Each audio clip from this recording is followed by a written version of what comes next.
596. It's your TA, Ashley Bauman.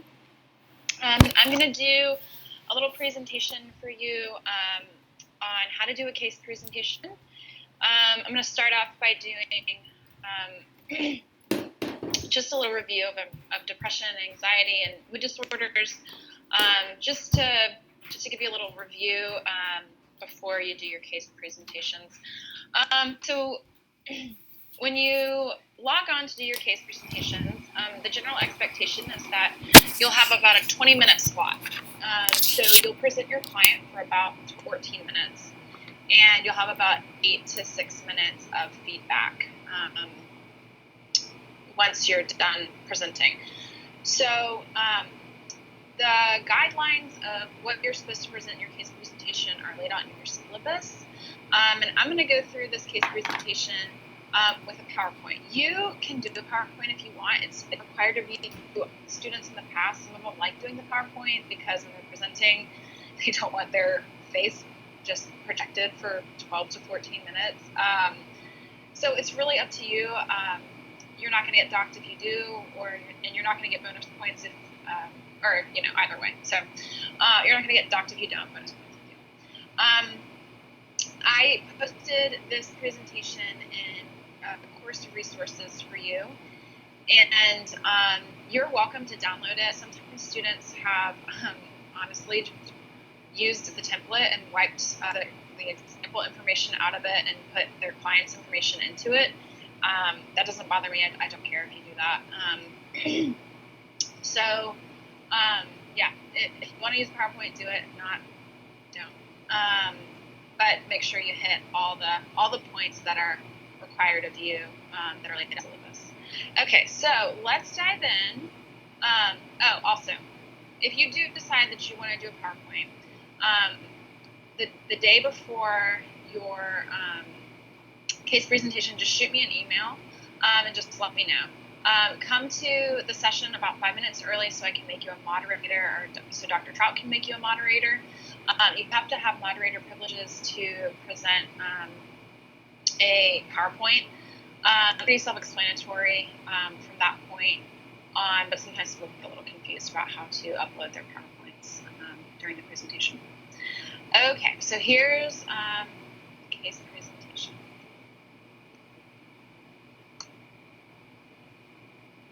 All right, so just an overview of common mood disorders, anxiety, and stress disorders. Okay, so let's start out with depression. So when your clients are presenting with depression, the symptoms that they're going to tell you they're feeling are they're going to feel sad, empty, lonely. Maybe they've lost interest in their daily activities. They don't do the things they used to do. The things they used to do don't bring them pleasure when they once did. A sense of hopelessness and helplessness. There might be some suicide ideation present. Excuse me. There may be sleep disturbances or problems, trouble falling asleep, trouble staying asleep, trouble I wake up too early and can't go back to sleep, problems concentrating, and indecisiveness. So general treatment we're going to talk through when we work with clients with depression is first we're going to assess their ADLs, their daily activities. So these are things like we're going to address their diet, their sleep, their exercise. Typically, if you get a client to adjust their diet and exercise, especially with depression, that's going to help elevate their mood almost immediately. So we want them to cut out things like sugar. We want them to start walking if they're not doing any of that. I mean, if they can do some serious cardio, that would be great. But usually, start kind of like baby steps, like go for a 20-minute walk, some vitamin D, get outside, get out of your normal routine. We want to address thoughts and feelings. So you can do this by using just some simple CBT techniques. If you've never done CBT, you can do a Google search on it. There are tons of resources, free resources online. I think Site Tools is a great website. They have worksheets you can clients, ideas. There's just lots of great material out there on just doing some basic CBT for mood disorders.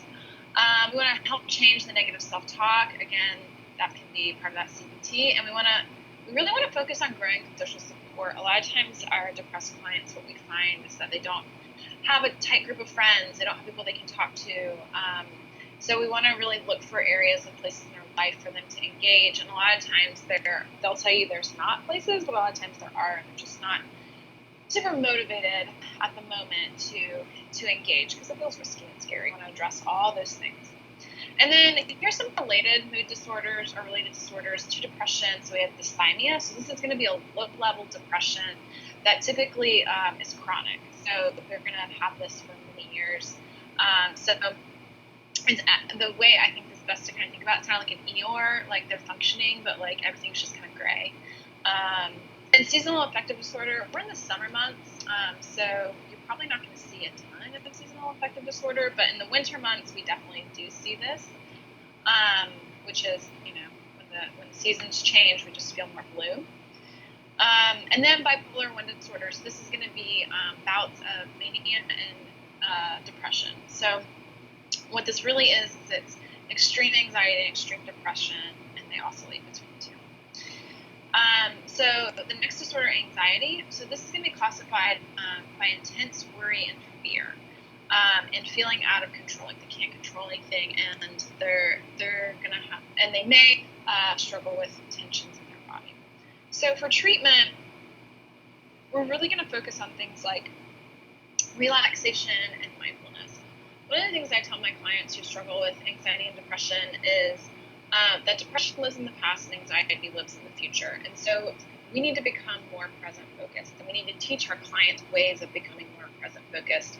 And mindfulness is an excellent tool that your clients can do outside of session to become more present focused. There are just tons of different resources and tools out there, tons of apps now that help with mindfulness. Really, this is, as for you as someone who's sitting with clients, this is a quick Google search. We want to shift their locus of control. If you've never heard of a locus of control, I would encourage you to also Google that. So there's the internal locus of control and there's the external locus of control. Usually people who suffer from mood disorders have an external locus of control. And what that means is the outside world affects or controls my internal world. And so really the goal is to help clients shift from the external world controlling us to our internal world dictating how we respond to external stress. Because a lot of times we can't change the external stressors in our lives. We can control ourselves and we can decide what we're going to do and how we're going to respond. But a lot of people never developed those types of skills or that type of vocabulary. So we have to teach our clients how to make that shift. So again, Google that. There's lots of information out there on it. And then we want to help them build skills. We want to teach them how to communicate with one another. We want to teach them how to say I when they're talking about what's bothering them instead of you. I feel sad because this happened. Not you made me feel sad because you went and did this. We have to teach them how to make that shift. Boundaries. We have to teach our clients to say no. Our society really champions and people having no boundaries and saying yes to everything. I live in Washington, D.C., and I feel like everyone is saying yes to every possible career opportunity that comes their way. It's a city, sometimes it feels like without boundaries when it comes to the work. So sometimes we have to teach people have set boundaries up with their job, and they're fearful of that because of what it will mean for them. And we have to help them count the cost and make the decision of, is it more important for me to have some internal peace and some rest, or to forego certain opportunities that are going to cost me greatly inside? So we have to teach our clients all these types of things, and then we have to teach them how to manage stress. Another big thing is sometimes we have to teach our clients time management skills. I've had a lot of clients recently who really, a lot of their problems came down to they didn't know how to manage their schedule, and so they were feeling overwhelmed. So that's that boundaries and time management thing. So other related disorders to anxiety, social anxiety, so this is feeling anxious about our social interactions, and typically you can find this a lot coinciding with just normal anxiety. What will people think of me? I don't know what to say in social situations.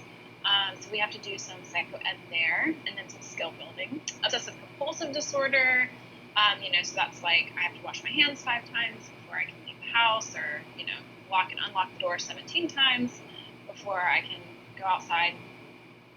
Panic disorder, so that's very extreme anxiety. You can even feel like you're having a heart attack. You can have heart palpitations. People go to the emergency room all the time because they think they're having heart attacks and they're really having a panic attack. And then an adjustment disorder. So an adjustment disorder, those are typically going to be around when people have major life changes, and I think the time frame of it is about 3 months, according to the DSM-5. So when people report that they've moved, or they're going through a breakup, or they got married, or they're getting divorced, or anytime there's a major change, they got a new job, they quit their job, they became a parent, their kids went off to school, these are all adjustment issues because they're having to change to a new way of life. So there's just some general ideas of things we're going to be working with this semester, and we're all going to help each other with treatment. Okay, so I'm going to start off with my client, Judy Jetson. And we're always going to start our case presentations by first, you're going to introduce yourself. So I'm Ashley Bauman. And then you're going to introduce where you are doing your field placement. So, and then you're going to follow that with the demographics of your client. So it's going to sound something like this. Hi, my name is Ashley Bauman, and I'm working with Life Counseling Network. We see it's a private practice company seeing a wide variety of clients in the greater Washington, D.C. area. I work out of a church, and so I see predominantly Christian clients, and the client that I'm going to present to today is Judy Jetson. So some type of introduction like that. And then you're going to go straight into the demographics. So the demographics, it's really important to start here, and always we want to protect our client's identity. So this is a completely fictitious client. If you want to use a name for your client, just make sure you tell us this is not their real name. I'm just going to call them this, something to honor that confidentiality. And then we're going to go straight to the demographics. So it's really important that when we present our client, that the first thing we tell you is the demographic, because that tells us a lot about the client. Jump right into, this is Judy Jetson, and she's presenting with depression and anxiety. No. Gotta go back and tell us more who she is. So Judy Jetson, she's a 34-year-old white female. She's single. She has a master's degree in negotiation and conflict resolution, and she currently is working for an HR government agency, and she lives in Washington, D.C. So I should have put something in there about where she lives. Her presenting problem is that she is feeling depressed and overwhelmed at the passing of her grandmother in August 2018. She reports that her grandmother was basically her third parent, and this has been a devastating loss for her. Clients presenting with anxiety and this over being single at age 34. She's coming to terms and wrestling with the fact that she's not dating, and she wants to date, but she can't seem to find someone who meets her criteria, which is that he has to be a particular type of Christian man. And she wants to have kids, and she wants to have a family, and she's starting to feel like this potentially might not happen for her. Client reports added stress with high dissatisfaction at her job, and I'll get into a little bit more of that later, but basically she hates her job. So client's family of origin, so client's parents are divorced, and they are both remarried to different people. So her dad is Fred Flintstone. He's a 60-year-old male. He works in construction. He's married to Wilma.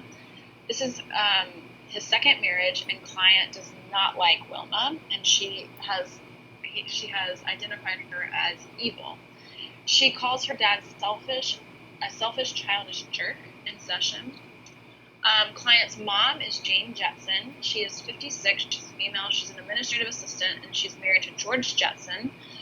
This is client's stepfather. She adores him. Client describes mom as needy with no identity of her own, somewhat responsible, but wildly insecure. Client has two siblings. They're both step-siblings. First is Elroy. He is 22-year-old male. He's in grad school.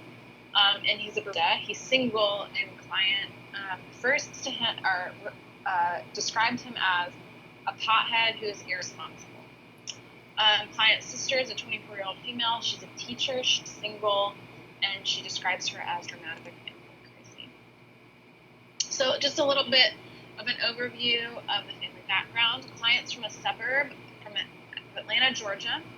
Client's parents were married for 4 years but divorced when Client was 2 years old. Client has no memory of her parents ever getting along. When Client was 8 years old, her mom decided that she was going to move her to North Carolina. And part of this was for mom to get away from dad. So Client reports that when mom told dad that I was moving her to North Carolina, dad's response is, you can take Judy with you.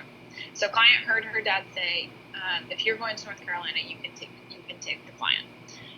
This is a very poignant and important thing because she references this often for her feelings of worthlessness.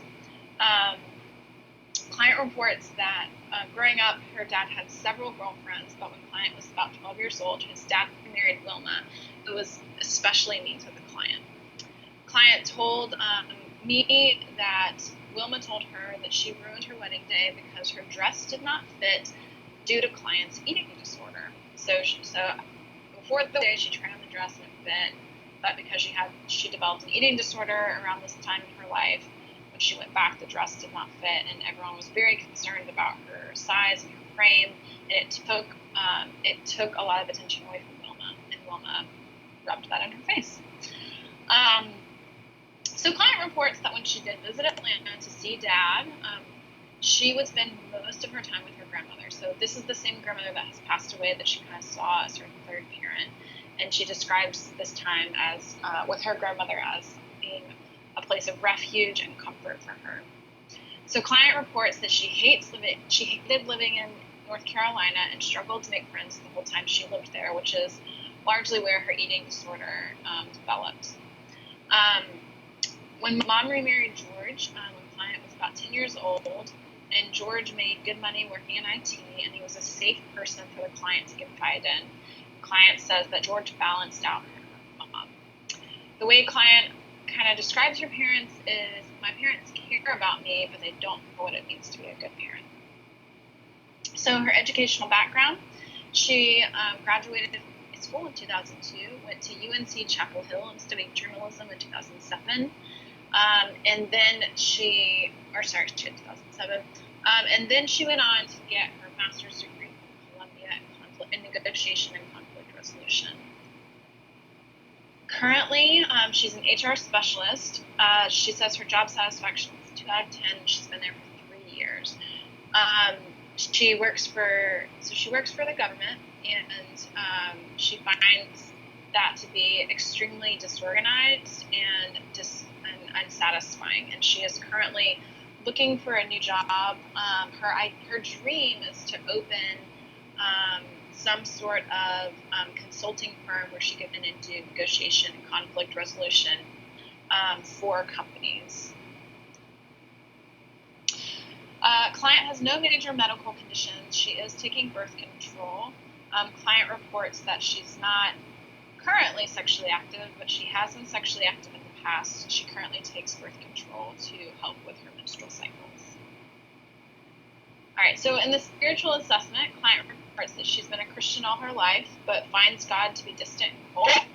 Client stated, God seems to be close to everyone else, but I don't feel him. Client attends an Anglican church in the city of D.C. She says that she attends church about every Sunday unless she's, quote, too hungover. So she's in a small group, but she doesn't disclose much personal information because she doesn't see herself as Christian as everybody else. So the treatment plan for this client, I'm going to start with the grief and loss because that was what she identified as her first presenting problem. But I'm also going to try to address her singleness because she identified that as a major problem, and then her job dissatisfaction. So my diagnostic impression right now is bereavement, but I need to rule out major depressive disorder because she is showing major signs of depression, worthlessness, and finding no real satisfaction in life. So the goal is to process the loss of her grandmother and to increase her self-esteem and self-image. Some objectives I have for her are to do some psychoeducation around the stages of grief. I'm going to have her read C.S. Lewis's Grief Observed outside of session, and I want to talk with her about it.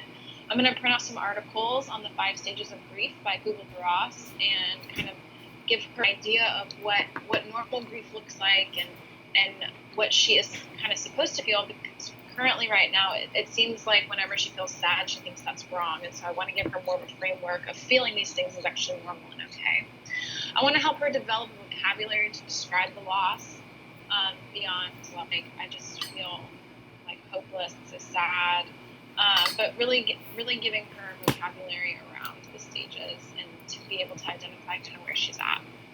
And then I want her to gain awareness and be able to accept the loss, that one of the most honoring things she can do at this point in her life is to not stay stuck in the loss, but to incorporate it into her life and honor her grandmother with her life.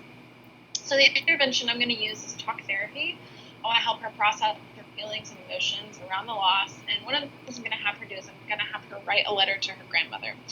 So this is a common technique we use in counseling. I'm not going to do it right away. I feel like we need to do some relationship building, some skill building, some psychoed. But eventually I want her to write a letter to her grandmother. It needs to be a handwritten letter because we know that there's a connection between the brain and the handwriting. And I'm going to have her bring it to session. I'm going to have her read it out loud to me. And then when she's done, we're gonna light the letter on fire, symbolically sending it to heaven, symbolically sending it to her grandmother, but also symbolically releasing all of the emotions, all of the feelings and thoughts that she has around the loss. So that's my client. The questions I have for you guys is, what are your diagnostic impressions? Do you feel like grief is the thing I should be most concentrating on at this point with this client? What stands out for you for helping to improve the client's mood? And then how would you go to her spiritual life? I feel like spirituality is going to come up a lot as we start to process her grandmother's loss. And I feel like a big thing is, where was God in this, and why did God let my grandmother die? She was my third parent, and in a lot of ways, I think client sees her as the only good parent she really had. So, okay. So that is the general gist of how you'll give your case presentation. I usually set a timer so you have a general idea of how much time you have. You need to pack in a lot of information in a little bit of time. Be comprehensive, but don't get lost in the details of your client, because if we need to do something, we can always ask you at the end. So at the end, we expect that if you're not at work and you're able, that you are, the attendance policy is that you'll be there, you'll be giving feedback to other people's clients, and typically I really try to give a lot of counseling resources, or a lot of resources that I think will be helpful to you guys. I post a lot in the announcements for resources that we talk about in session, and then I get them for you, and I'll post them to the announcements. If you are not seeing, if you're not counseling, but if you are, doing coaching, or, I think last semester we had a couple people in admissions. I know the case presentations, the way you present them, they might not be like everybody else. Doesn't worry about that. Just present the best you can. Last semester we really worked with it, and we had people present the people who were wanting to be admitted into the program. What were their limitations? What were some things that they could help them with? What were some things that they could highlight to them? Ways they could talk about them getting involved on campus once they get started, once they were admitted, things like that. So, even if you are interning somewhere where you're like, the case presentation might be kind of challenging, just do the best you can, and we'll work with you. All right, so I'm going to wrap this up. If you have any questions, please feel free to shoot me an email. I'll do my best to get back with you promptly with a satisfying answer. I hope that you all have a great Memorial Day weekend. Bye.